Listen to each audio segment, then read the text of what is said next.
The little alien girl sat on the floor of the small home, holding her favorite toy in her tiny hands. It was old, scratched, and its colors had faded, but for her it was the most precious thing in the world. She pressed the button on the side, and for a moment it made a faint buzzing sound, the weak glow in its crystal flickering like a dying candle. She laughed softly, eyes shining, because even though the toy was broken, it was still alive to her. Her mother, tired and pale, watched her with a sad smile. That toy was the only thing her daughter had to play with. There were no other toys, no bright gifts, no comfort except this small broken object. The girl squeezed it tighter, pretending it was a spaceship flying across the room. She made little sounds with her mouth, imagining battles and victories. Her imagination was strong enough to hide the truth that the toy was almost gone. The mother knew it would not last. The joints were cracked. The crystal inside had almost burned out. She prayed silently that the toy would keep going just a little longer, at least until her daughter grew strong enough to understand loss. But life rarely gave such mercy. A sudden snap broke the air. The girl gasped as one of the toy's fragile wings broke off in her hand. The crystal dimmed and then went dark. The buzzing sound stopped completely. Silence filled the room. The child's eyes widened, her hands trembling as she stared at the broken piece in her palm. For a moment, she did not even cry, too shocked to believe what just happened. Then her lips quivered, and a long, heartbreaking wail escaped her throat. The sound was sharp, desperate, and full of pain that no small child should ever feel. The mother rushed forward, pulling her daughter into her arms. She tried to whisper comfort, but her voice cracked with emotion. She looked at the broken toy lying on the floor, the piece of wing rolling to a stop against the wall. Her heart shattered with it. She had no money to buy another, no way to fix this one. Her daughter's tears wet her shoulder, and she felt powerless, completely powerless. It was just a toy, but to the little girl, it was her whole world, and the mother could not even give her that. The child pushed away gently, crawling back to the toy. She picked it up again, shaking it as if begging it to work. She pressed the button once, twice, again, and again, but nothing happened. No glow, no sound, no magic. She cried louder, her small fists pounding the floor in frustration. Her mother tried to take the toy from her hands, afraid she would hurt herself on the broken edges, but the girl clutched it tightly, refusing to let go. Her sobs filled the small, cold room. The mother's tears fell silently now. She could not stop them. She felt like a failure, unable to give her child even one small joy in such a harsh world. She remembered the day she first gave her daughter the toy. It had been secondhand, something she had found discarded by others who thought it was worthless. But when she placed it in her daughter's hands, the girl's eyes had lit up brighter than any star. Since then, that toy had been her companion in lonely nights, her guard against fear, her reason to smile even when their stomachs were empty. Now it lay lifeless, and the mother could do nothing. She whispered apologies over and over, her voice breaking with guilt. "I'm sorry. I'm so sorry." The child rocked back and forth, hugging the broken thing, her sobs slowly turning into hiccups. Her face was red, her eyes swollen, but she refused to release the toy. She held onto it as though letting go would mean losing everything she loved. The mother wiped her daughter's tears with trembling fingers, wishing she could take the pain onto herself. She closed her eyes, praying that somehow, something would come and save her child from this sorrow. But the world outside was merciless. Neighbors passed by the window, too busy with their own lives to notice. The streets were full of noise, trade, and laughter, but inside this home there was only grief. The mother felt isolated, trapped in her helplessness. She looked at her hands, rough and calloused from work, but useless when it came to fixing delicate things. She wished she had the skills to repair it, to bring back the light in her daughter's eyes. Instead, she sat there, broken, just like the toy. The little girl's voice finally grew softer, her sobs fading into sniffles. She looked at her mother with pleading eyes, whispering, "Fix it, Mama. Please fix it." The words cut deeper than any blade. The mother hugged her again, hiding her face so her daughter would not see her own tears. She whispered, "I'll try," though she knew she could not. She picked up the broken wing and pressed it against the toy, as if by some miracle it would reattach. But nothing happened. The toy remained dead. The child whimpered again, burying her face in her mother's chest. The mother sat there on the floor, rocking her daughter gently, trying to offer comfort she did not feel herself. She wanted to scream, to shout at the unfairness of the universe, but she stayed silent, swallowing the pain for the sake of her child. The toy lay in her lap, broken and lifeless, a cruel reminder of how little they had. And yet, even in that darkness, she held her daughter close, refusing to let her feel alone. It was all she could do. In that small, quiet home, one broken toy had shattered the fragile peace they had. The night felt heavier, the shadows longer, and the mother's heart carried the weight of both her daughter's sorrow and her own despair. The broken toy still lay on the floor, silent and lifeless, when footsteps echoed faintly from the street outside. The alien mother wiped her face quickly, trying to hide her tears from her daughter, but her child still sobbed softly, holding the broken toy close to her chest. She whispered again and again, "Fix it, Mama. Please fix it," but the mother could not answer. Her heart ached with guilt. Just then, a shadow fell across the small window, and the door creaked open slowly. A man stepped inside, his clothes dusty, hands stained with oil and grease. He was a human mechanic, someone who spent his days fixing broken machines in the neighborhood. He looked tired, but his eyes softened when he saw the little girl crying on the floor. He didn't speak at first, just stood quietly near the doorway, watching the scene before him. The mother stiffened when she noticed him. Her people did not usually trust humans. She quickly wiped her daughter's face and pulled her close, as if to shield her from the stranger. The man knelt down slowly, his rough voice gentle. "I heard crying," he said. "Is everything all right?" The mother didn't reply. She looked away, embarrassed and ashamed, not wanting him to see her weakness. The girl sniffled, lifting her broken toy with shaky hands, as if showing it to him might somehow bring it back to life. The mechanic's eyes fell on the small device, and he tilted his head, curious. "That's a fine piece," he murmured, recognizing the old alien craftsmanship. He moved a little closer, careful not to scare them. "What happened to it?" The little girl's lips trembled, and she whispered, "It's broken. It doesn't glow anymore." Her small voice was filled with so much sadness that even the mechanic's heart clenched. He stretched out his hand slowly, palm open. "May I see it?" The mother frowned, pulling her daughter back, shaking her head. "No," she said sharply. Her voice was firm, but inside she was trembling. Trusting a human was dangerous, she had been told many times. Humans were outsiders, people her kind believed cared only for themselves. But the mechanic didn't push. He simply stayed where he was, his hand still open, his expression patient. The girl looked at her mother, then back at the man. Her tears still fell, but she wanted so badly for her toy to work again. With hesitant fingers, she placed the broken toy in his large, greasy hand. The mother gasped softly, about to protest, but stopped when she saw the way her daughter looked at him, with hope shining in her eyes for the first time since the toy had broken. The mechanic turned the toy gently, studying the broken wing and the dim crystal. His rough hands were steady, careful not to damage it further. "It's not completely gone," he said softly, almost to himself. "Just needs a little care." He glanced at the child and smiled faintly. "Maybe I can fix this." The mother's eyes narrowed. She wanted to believe, but doubt filled her heart. She crossed her arms tightly, watching his every move. "Why would you help us?" she asked coldly. "You don't even know us." The man looked at her, and for a moment there was only silence. Then he shrugged, as if the answer was simple. "Because she's crying," he said, nodding toward the girl. "And no child should cry like that if I can help it." The words struck something deep inside the mother, though she tried not to show it. She had lived long enough to know most people turned away from suffering that was not their own. Yet here was a human, a stranger, offering help without asking for anything in return.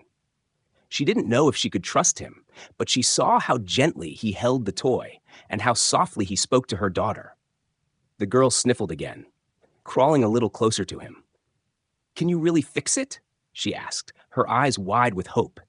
The man smiled, though his face was lined with fatigue. "I can try," he answered honestly, "but I'll need my tools. I don't have them with me right now." The girl's face fell a little, but he quickly added, "If you let me, I'll come back tomorrow. I'll bring what I need. Maybe then your toy will glow again." His promise hung in the air, fragile but bright, like a flicker of light in the dark room. The mother's chest tightened. She wanted to say no, to push him out and lock the door. Her people would judge her for even letting him inside. But when she looked at her daughter, eyes shining with a new spark of hope, hands clutching the mechanic's sleeve as if begging him not to leave, her resolve weakened. She could not take away that hope, not after all the tears. Finally, she nodded stiffly. "Fine. Come tomorrow," she said, her voice quiet, almost reluctant. The man nodded back, not pressing further. He carefully handed the toy back to the little girl, who hugged it to her chest even though it was still broken. He stood up, dusted off his clothes, and gave the mother one last glance. "I'll be back," he promised simply, then turned and stepped out into the night. The door closed behind him, and silence returned. The girl clutched her toy tightly, whispering to her mother, "He will fix it. I know he will." The mother held her daughter close again, torn between fear and a strange, fragile trust. She had no reason to believe in a human stranger, yet something about his words, his hands, and the way he looked at her child made her want to believe. For the first time that night, she felt a small spark of hope too, though she hid it deep inside her heart. The next day felt longer than usual for the little alien girl. She sat near the door, holding her broken toy tightly in her small hands.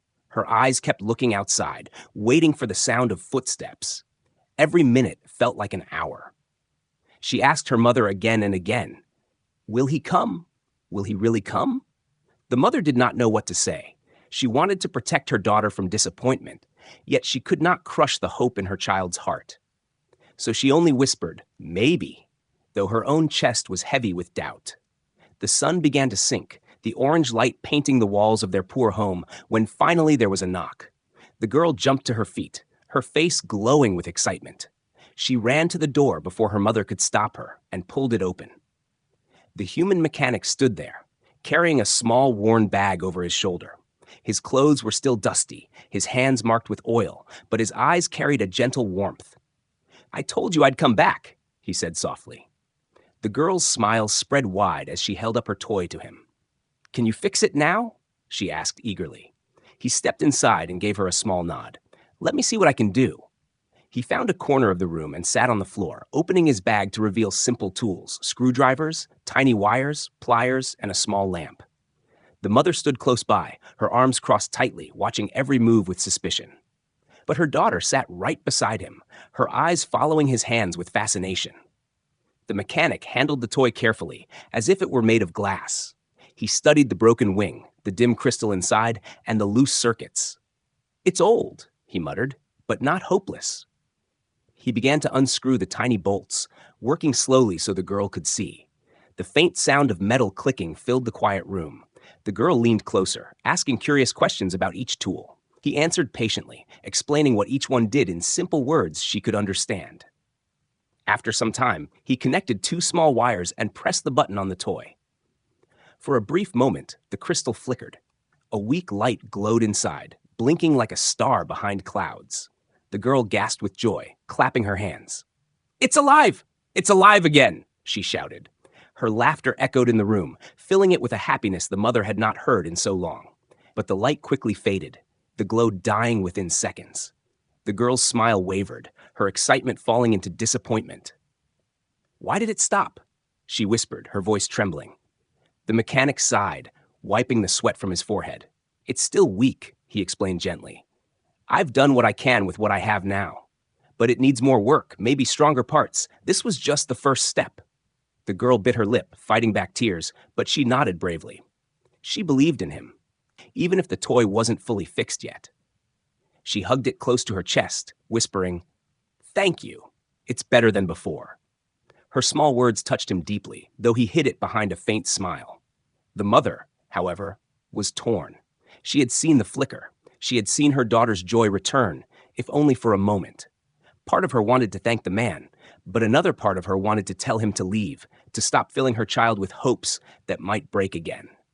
She opened her mouth to speak, but when she saw her daughter's glowing face, she stopped. Instead, she whispered softly, almost reluctantly, "Thank you for trying." The mechanic gave her a small nod. "I'll come back again," he said firmly. "I don't like leaving things half done. If you allow me, I'll bring stronger tools next time. His voice carried a quiet determination, a promise he meant to keep. The girl looked at her mother with pleading eyes. She didn't need words. Her expression said everything. The mother hesitated, feeling the weight of her community's judgment pressing down on her. But when she saw her daughter smile again, she nodded. "You can come back," she said softly. The girl's joy burst out instantly, and she hugged her mother tightly, then turned to the mechanic with shining eyes. That night, after the mechanic left, the little girl kept pressing the toy's button, even though it only blinked weakly and died again. Each flicker filled her with delight.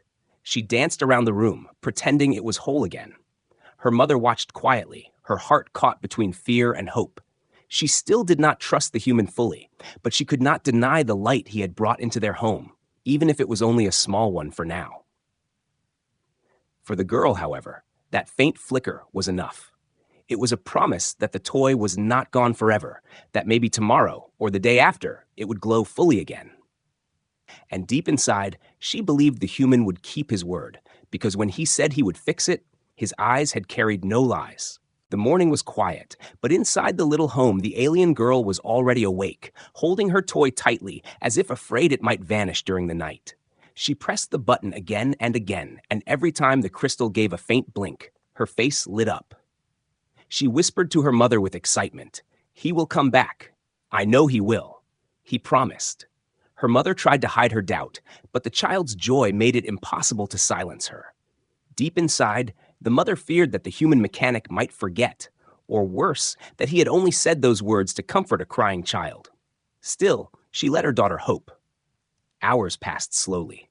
The girl sat by the door, her small fingers tracing the cracks in the toy, her eyes darting outside with every sound of footsteps. The mother busied herself with chores, trying not to think about the stranger. But part of her mind kept replaying the image of his rough hands holding the toy so gently, and his words, "Because she's crying. No child should cry like that if I can help it." The simplicity of his reason had unsettled her more than anything. No one had spoken with such honesty in a long time. At last, in the late afternoon, a knock echoed at the door. The girl jumped to her feet, her laughter filling the room. She rushed to open the door before her mother could stop her, and there he was, the mechanic, standing with his worn bag again, but this time with a determined look in his eyes. "I told you I'd come back," he said with a small smile. The girl threw her arms around his leg, hugging him tightly, her joy spilling out in pure innocence. For a brief moment, the man's face softened completely. The mother stood behind, silent, her arms crossed. Her heart trembled at the sight. He had returned. Many people made promises, but very few kept them. She didn't want to admit it, but some tiny piece of her was surprised and relieved. She stepped aside quietly, letting him in. He sat on the floor once more, unpacking his tools. This time, he had more. Different wires, a brighter lamp, even a small magnifying lens. He looked prepared, as if he had thought carefully about the toy all night. The girl sat close to him again, eyes wide with excitement, watching every move. Her hands were folded in her lap, though she kept leaning closer, desperate not to miss anything. The mechanic opened the toy carefully, exposing the fragile circuits and the dim crystal inside. He began working with calm focus, his large fingers surprisingly precise. He explained each step to the girl, telling her how he was cleaning the wires, how he would connect a stronger line of energy. She listened with pure fascination, nodding eagerly as if she understood every word. For the first time in her young life, she wasn't just holding the toy. She was learning how it worked. The mother sat nearby, pretending to be busy, but her eyes kept drifting toward them. She saw her daughter's face glowing with curiosity and happiness, and for once the heavy air inside the house felt lighter. The mechanic was not only fixing the toy, he was giving her daughter something she herself had not been able to give: hope. After nearly an hour of careful work, he pressed the button. The crystal glowed brighter this time, a steady light instead of a faint flicker. The little girl gasped, clapping her hands in delight. The toy buzzed weakly, one wing lifting and moving slightly before it stopped again. It wasn't perfect, but it was alive in a way it hadn't been before. The girl hugged the mechanic tightly, her laughter filling the room. "It works! It really works!" The man smiled, though sweat covered his forehead. It still needs more, he admitted, but it's getting stronger. Give me some more time, and I'll make it whole again. The girl didn't care if it was fully fixed or not. To her, the glowing crystal was proof enough that miracles were possible. She ran around the room, pretending the toy was flying again, her joy uncontainable. The mechanic leaned back, exhausted but content. He looked at the mother, who quickly turned her gaze away, not wanting him to see the warmth in her eyes. She spoke after a moment, her voice softer than before. "You didn't have to come back," she said quietly. "But you did." The man shrugged lightly. "I said I would, and I don't like breaking promises." His words were simple, but they carried weight. The mother felt something stir in her chest, a strange mix of gratitude and fear. Gratitude because her daughter was smiling again, fear because she knew their society would never approve of this closeness with a human. But as she looked at her child, spinning and laughing, she could not bring herself to push him away. The girl finally collapsed beside her mother, hugging the glowing toy. Her small voice was full of excitement as she said, "Mama, look, he really fixed it. He's going to make it fly again." The mother brushed her daughter's hair gently, her lips trembling. For the first time, she managed to smile fully. She looked at the mechanic again, this time not with suspicion, but with something closer to trust. The mechanic packed up his tools, but before leaving he said, "I'll be back again. There's still work to do." The girl clung to his arm, not wanting him to go, but he gently reassured her. "Don't worry, I'll keep coming until it's perfect." When he finally stepped outside, the mother stood in silence, holding her daughter close. The child's laughter still echoed in the room, and the glow of the toy lit their faces faintly. The mother felt something she had almost forgotten. Hope. The man had kept his word once again, and with each visit, he was not only repairing a toy, but also building a fragile bridge of trust between their worlds. The human mechanic had started to visit regularly. Every time he came, the little girl's laughter filled the small home like sunlight breaking through clouds. She would rush to the door the moment she heard his footsteps, holding her half-repaired toy, begging him to keep working on it. The mother no longer stopped her. She simply stood back, watching quietly, torn between worry and relief. Her daughter was happy, but happiness always came with a price in their harsh world. The toy was nearly whole now. Its wings moved more smoothly, the crystal glowed brighter and longer each time he touched the button, and the buzzing sound returned faintly. The girl danced with joy, believing the day was near when it would fly again like before. The mechanic worked hard, his fingers always steady, his voice calm as he explained each part to her.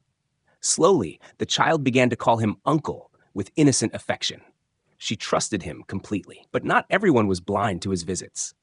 The neighborhood had sharp eyes and sharper tongues. Some aliens passing by their window stopped to whisper.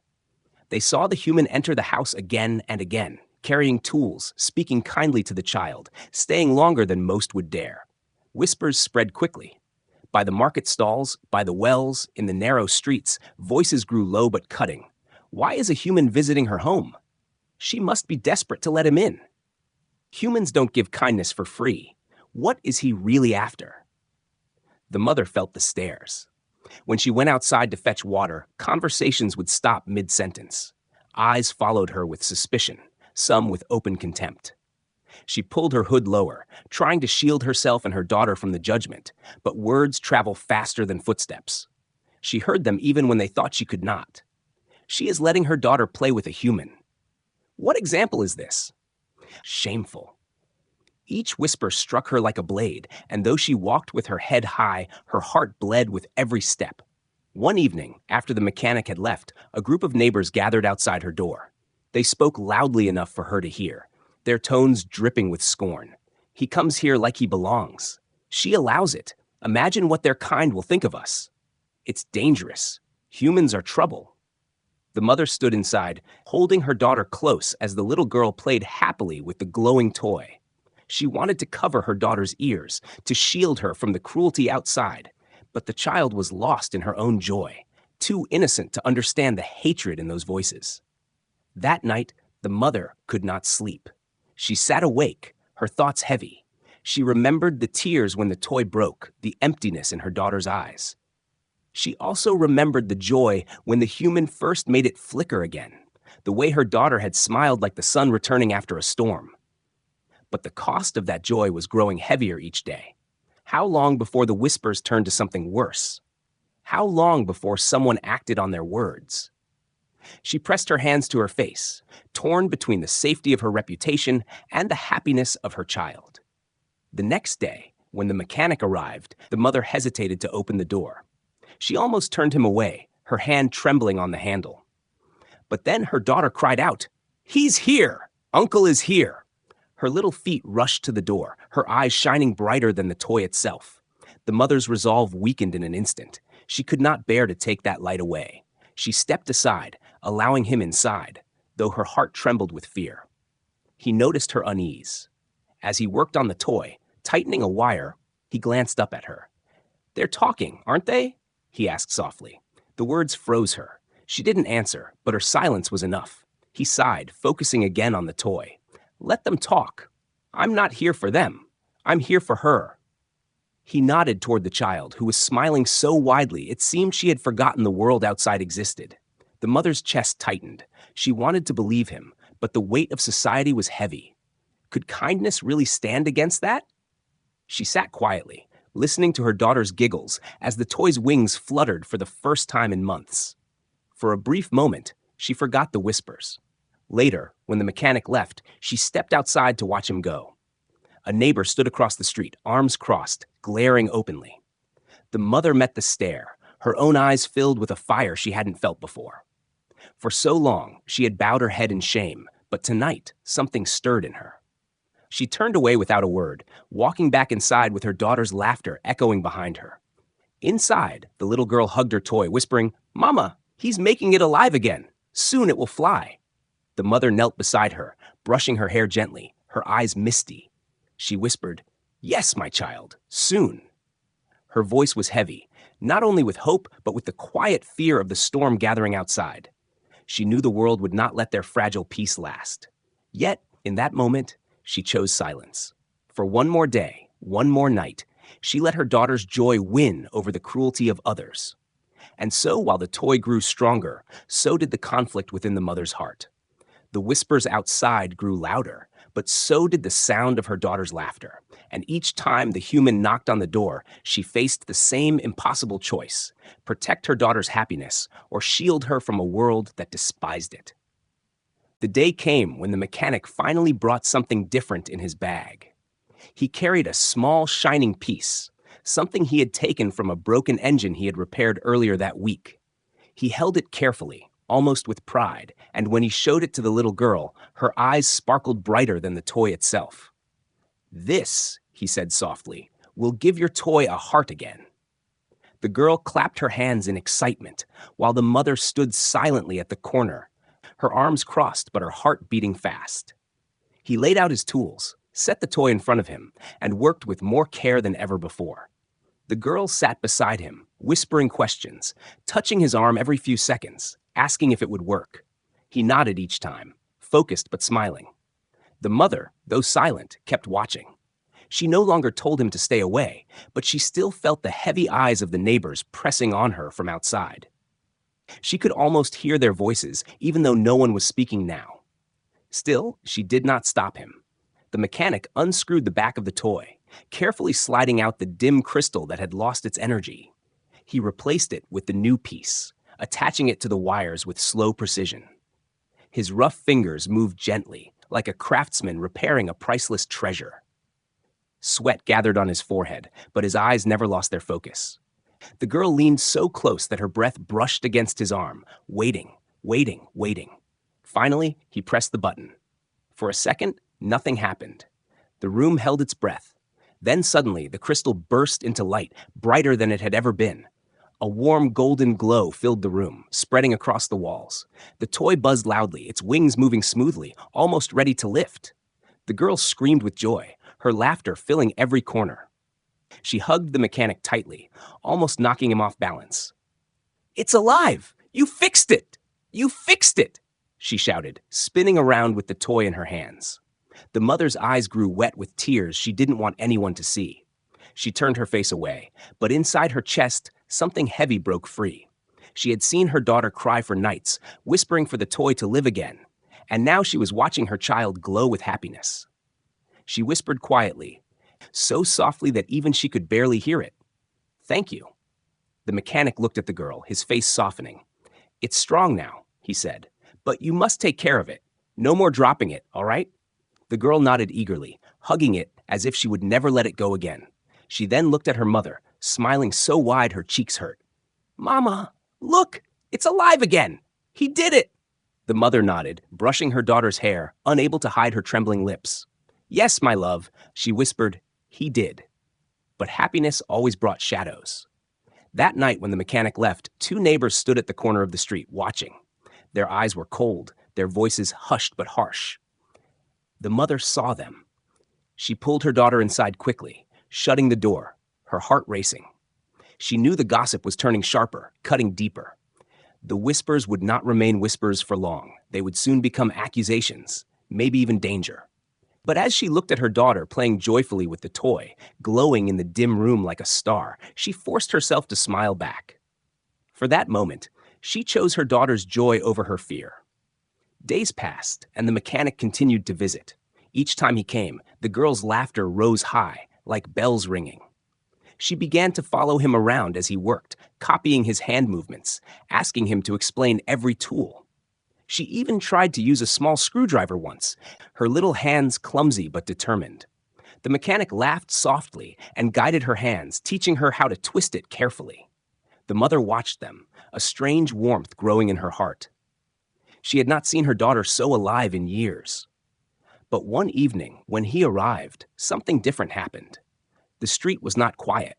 A group of neighbors stood gathered outside, their faces twisted with suspicion. They did not hide their words this time. "Why do you come here every day, human?" one of them spat. "What are you after? What do you want from her?" The mechanic stopped in his tracks, his eyes calm but steady. He said nothing, but the tension was heavy in the air. The mother opened the door then, her daughter running out to greet him with the toy buzzing happily in her hands. The neighbors sneered at the sight. "See? She lets her child play with him as if he were one of us. Shameful." Another voice added cruelly, "A single mother should know better than to trust a stranger, especially a human." Their words sliced through the air like knives. The mother's face turned pale. Her hands shook as she pulled her daughter back inside quickly, shutting the door before more venom could be thrown. Her heart pounded in her chest. She turned to the mechanic, her voice low and trembling. "You shouldn't come anymore. They will turn against us. They already hate me. They will hurt her. They will hurt you." But before he could reply, the little girl clutched her toy and cried out, "No, don't send him away, Mama. Please don't. He fixed it. He made it glow. He made me happy again. Don't take him away." Her sobs shook the small room, echoing against the walls. The mother froze, torn apart. Her daughter's happiness was right in front of her, but the danger outside was real and growing. The mechanic knelt in front of the girl, his voice soft but strong. "I will always be here for you, even if I cannot always come to your door." He looked up at the mother then, his eyes steady. "I am not afraid of them. I only care about her smile. That is enough reason for me." The mother could not speak. She simply lowered her head, holding her daughter close, her tears falling silently. The toy buzzed softly in the girl's hands, glowing brightly as if alive once more. And in that fragile moment between fear and hope, between judgment and kindness, the bond they had built stood strong, like a quiet flame in the darkness. The evening was heavy with silence when the mechanic rose to leave. The little girl clung to his arm, her toy buzzing faintly in her other hand. "Don't go," she begged, her wide eyes filled with fear that if he left, he would never return. He smiled softly and patted her head. "I have to go, little one, but I promised you before, and I will promise again. I'll always come back." She nodded, but her grip did not loosen until her mother gently pulled her close. He stepped outside into the street, where shadows of neighbors watched from a distance. Their whispers followed him, low and sharp, but he walked calmly, not once looking back. Inside the house, the girl pressed her glowing toy to her chest, whispering to her mother, "He'll come back. He will. He promised." The mother stroked her daughter's hair, but her heart was torn. The world outside was cruel, and yet in this moment, She wanted to believe his words just as much as her daughter did. The next day, the tension grew heavier. When the mother walked through the market, she felt the eyes on her, heard the hushed tones around her. She lets him inside. A human, in her home, near her child. It's a disgrace. Each word dug deeper into her chest. But when she returned home and saw her daughter dancing around with the toy glowing in her hands, she felt a different weight, a warmth that reminded her why she endured all of it. That evening, when the mechanic returned, the atmosphere shifted. The girl leapt into his arms with pure joy, her laughter filling the air like music. He twirled her once before setting her down, smiling in spite of the suspicious stares gathering behind him. The mother saw the group of neighbors across the street, their expressions bitter, their arms crossed tightly. They were no longer just whispering. They were waiting, watching, judging openly. Inside, the mechanic sat on the floor again, fine-tuning the toy until its wings fluttered strongly, the crystal glowing with steady light. For the first time, the toy actually lifted off the ground, floating for a brief second before landing gently in the girl's hands. She screamed with delight, her laughter ringing out so loudly that even those outside could hear. "It flies! Mama, it flies again!" she shouted, her voice filled with wonder. The mother's eyes filled with tears. She had not seen her daughter this alive in so long.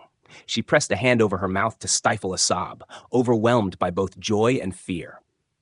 She knew the neighbors would twist this moment, would turn it into more poison for their gossip.